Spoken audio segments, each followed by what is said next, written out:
Hello para pedagang. Karo sampean layanan analitis sistem Guru Markets. Ayo miwiti kanthi informasi umum babagan perusahaan. Setitik luwih kita bakal sinau saben indikator ing liyane rinci. Yen perlu, sampean bisa ngaso video. Sampean bisa mriksa saben parameter perusahaan kanthi luwih rinci. Kita bakal nganalisa indikator utama perusahaan karo sampean. Imperial Petroleum Inc. ticker IMP. Review iki adhedhasar data saiki ing 24 Juni 2025. Miturut klasifikasi Guru Markets perusahaan Imperial Petroleum Inc. kalebu subkategori energi logis, 41 perusahaan sing melu pambiji. Kita bakal katon ing tabel pesenan nyedhaki mburi video iki. Skor sakab kanggo perusahaan sing diteliti yaiku 7,5 saka 10 poin. Asil rata-rata kanggo subkategori punika 0,8 terms. Yen sampeyan ndeleng kanthi wiyar ing pasar kanthi sakabehe. Wigati dimangerteni menawa skor rata-rata kanggo pasar saham as minangka 1,8 poin. Marang skor 7,5 terms Imperial Petroleum Inc. Bandingake pergerakan rega saham perusahaan Imperial Petroleum Inc. lan perusahaan subkategori. Kita waca sing liwat 12 sasi enggo bareng perusahaan Imperial Petroleum Inc. Nuduhake owah-owahan minus 2,5%. Marang dinamika rega ing subkategori 20,2%. Kapitalisasi pasar perusahaan Imperial Petroleum Inc. gunggungipun 0,12 miliar dolar. Kanthi kapitalisasi subkategori 523 miliar dolar. Regane buku perusahaan kira-kira $43 sen miliar. Kanthi kapitalisasi buku 191 dolar miliar, subkategori kasebut regane 191 dolar miliar. Bandingaken enggo bareng saka bursa saham lan nilai buku, kita waca ing ngisor iki. Saham dikuasani Imperial Petroleum Inc. Ing subkategori nalika netepake kapitalisasi pasar, yaiku 0,022%. Regane buku 0,225%. Taksiran pangsa pasar perusahaan lan nilai buku ing subkategori apik 1 titik. Organisasi ora duwe kewajiban finansial. Skor utang perusahaan apik banget 2 terms. Imbangan rega pasar perusahaan kanggo laba yaiku 2,6. Rata-rata kanggo subkategori yaiku 15,5. Taksiran rega pasar kanggo rasio pangentukan ing comparison karo organisasi ing subkategori apik banget 2 terms. Bati kanggo pungkasan 12 sasi 45 dolar mayuta-yuta.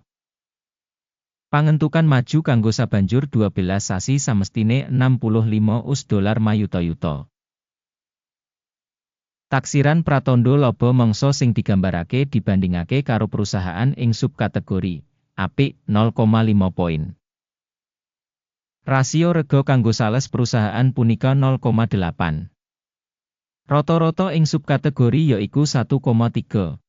Evaluasi nilai pasar saham perusahaan kanggo rasio revenue dibandingake karo indikator perusahaan ing subkategori apik 0,5 poin.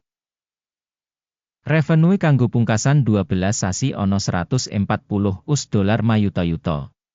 Revenue mangsa kanggo sabanjur 12 sasi digambaraken 180 dolar mayuta-yuta. Taksiran pratandha revenue mangsa sing digambarake dibandingake karo indikator ing subkategori apik 0,5 poin. Marginality punika 32,3%, karo rata-rata kanggo subkategori 8,6%. Asesmen untung dibandingake karo pratandha perusahaan ing subkategori apik 0,5 terms. Saham perusahaan miturut jumlah karyawan ing subkategori punika 0,32%. Sing 1.355% luwih saka pangsa kapitalisasi pasar. Jumlah ibu kutha pasar saben pegawai perusahaan punika $398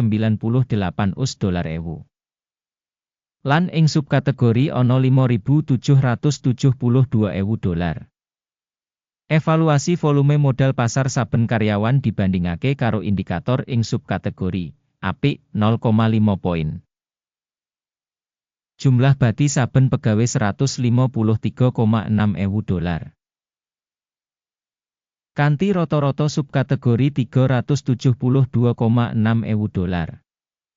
Evaluasi bati saben karyawan individu perusahaan dibandingake karo indikator perusahaan ing subkategori pasable 0 poin.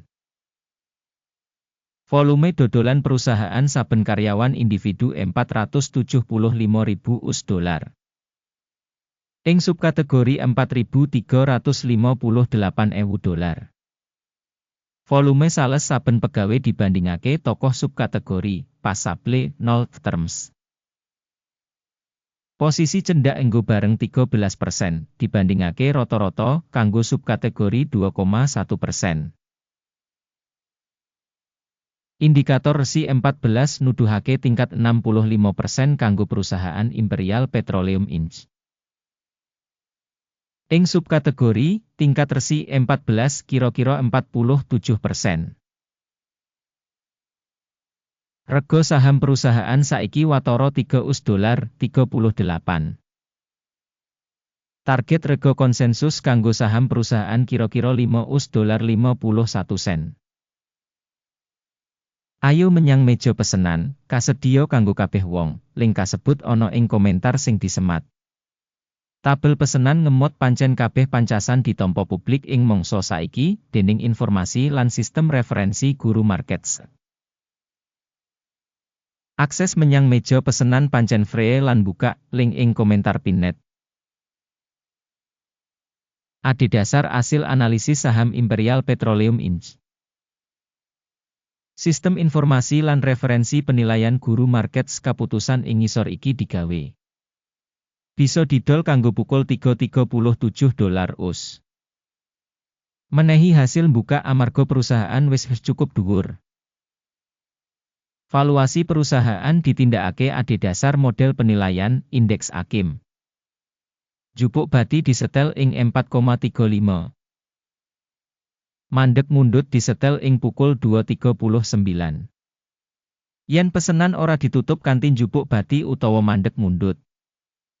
Ing kasus iki, pesenan ditutup kanthi otomatis adhedhasar asil dagang tanggal 24 Juli 2025. Utawa ing dina dagang pungkasan sadurunge tanggal iki. Ticker KEL bakal dadi transaksi neraca kanggo didol. Video ing urutan wawas bakal utawa wis diterbitake ing saluran. Ing kasus nutup samubarang pesenan, dasar utawa wawas. Urutan kapindho ditutup ing rega nyata. Matur nuwun kanthi sanget pamirsa kanggo nonton video iki lan nggunakake informasi lan sistem referensi saka Guru Markets.